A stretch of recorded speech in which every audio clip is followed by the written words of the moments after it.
Hello, I'm Tim Krul. Welcome to Norwich City Central.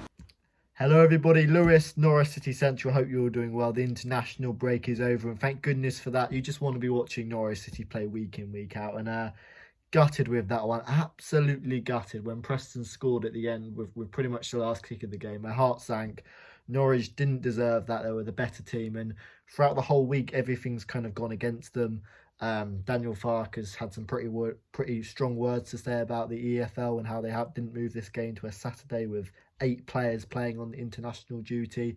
Brentford managed to get their game moved to Saturday, and yeah, just really disappointing. Norwich City were excellent in this game, but finishes 1-1. Norwich scored early for a fantastic goal through the best player in the league, football heaven, BUENDIA. And they deserved to win. They had so many chances, they didn't take them, and then Preston score with the last kick of the game through a dodgy deflection. That's how football works sometimes. It means the table's left like this. Norwich City are still in a commanding position, and it's an extra point on the board, but it does mean two draws in a row now. Norwich City probably aren't going to, they're not going to break that points record, but regardless, it's a positive time to be a Norwich City fan, and there was lots of positives to take from this game. I'd love to hear your thoughts down below in the comment section. Preston won, Norwich won, and our last gasp goal from POTTS ensures the game ends in a 1-1 draw. And yeah, let's talk about this game. As I said, I'd love to hear your thoughts down below in the comment section, and if you are new to Norwich City Central, please do subscribe. Yes, in terms of the international break, we had 8 players playing on that Wednesday night. 8 players. That's unprecedented to have, lots of players playing important games on the Wednesday night and then playing on the Friday afternoon, less than 48 hours, all in different countries. It's absolutely ridiculous. And Daniel Farke was saying how he didn't see a lot of those players 24 hours before kickoff, which is absolutely insane. And it was it would have been a real nice to get a win in this game and just have a real middle finger up to the kind of the EFL. But it was still a strong team Norwich City put out. Max Aarons couldn't play, so Ballymumba came in for his first league debut, in a starting role. He was excellent, Ballymumba. Quintila came in for Dimitri Giannoulis, and Sorensen came in for Skip. So although those 3 key players didn't play, shows so much about our squad depth.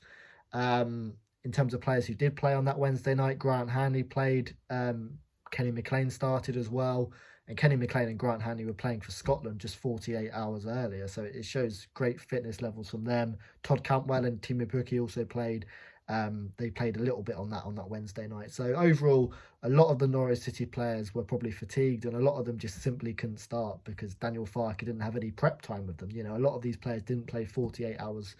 A lot of these players weren't in Norwich 24 hours before kickoff, which is absolutely insane.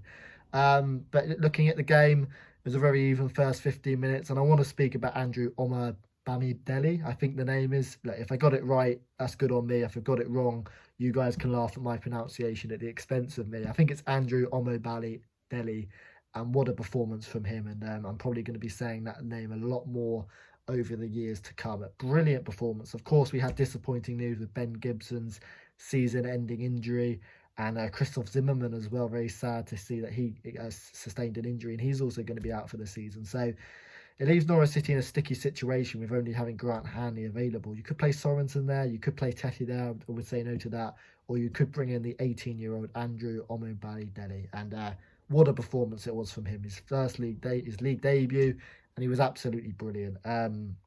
And he makes a brilliant block in the 15th minute. Scott Sinclair has a chance from 6 yards out, and it's a brilliant block. He's on the floor but positions his body to make a really good block, and he was absolutely sensational. And Norwich City took the lead in the 17th minute.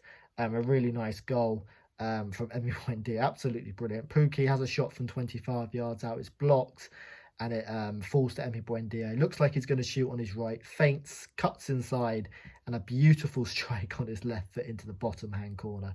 Just brilliant from BUENDIA. That's 11 championship goals for him.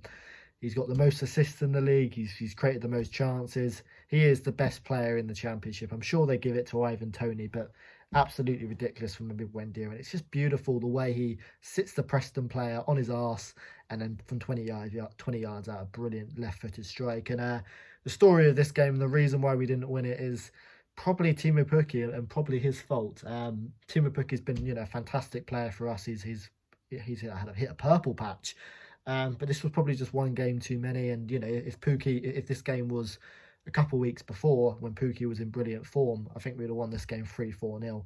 Emi Buendia, yet again, brilliant from him, setting Teemu Pukki through one-on-one on goal, and he drags his shot just wide of the post. And we go into half-time 1-0 up with Emi Buendia's brilliant goal and Andrew Omodeni and Omobamidele. I get it right one time.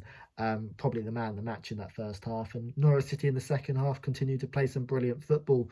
Sorensen made his kind of first real start, really, in a defensive midfield position. And we are going to probably lose Skip for next season, which is going to be disappointing. But Sorensen looks a real handful, a really good player. And we created a lot of chances through him. And yet again, Norwich City's best moments were created from Emi Buendia. And Teemu Pukki had lots of chances. And although Pukki's finishing wasn't great today and, cost us the 3 points, his movement in behind is just sensational. Preston played quite a hard line, and Teemu Pukki just running in behind caused so many issues. And Norwich City have got the best away record in the league, and that's probably why teams tend to play a little higher forward, and Teemu Pukki capitalises on that. Emi Buendia playing some brilliant through balls to him. Pukki was through one-on-one early on in the second half, and he hits the woodwork. Yet again, another chance he really should have scored, and he probably should have had his hat-trick, and Norwich should have been 3 or 4-0 up. Midway through the second half. Utterly ridiculous from Emi Buendia. Nutmegs the Preston player, puts Teemu Pukki through on a plate, and really, really disappointing. His shot going just wide of the post, and that was it really. Norwich City had a lot of chances. Stupid had a couple of good efforts, and the Preston goalkeeper played very well. And going into the 90th minute, you always had that 1-0 margin. Always, it always takes a mad moment, always takes a deflection, and suddenly Norwich's dominance could be all for nothing. And that's what happened. Preston come forward in the 90th minute, had a low cross come in, which almost nearly went in. And in the 95th minute of the game, they have a corner. Andrew Omobamidele, yet again, brilliant defending from him. And the Preston recycle the play, have a shot, it deflects off a couple of players, and it goes into the net, and it ends Preston 1, Norwich 1. So gutted about that. Norwich City, I think with that, even if they win all their, 7 or 8 remaining games, I don't think they're going to be able to beat the record. But with some real positives, Emi Buendia, a shining light.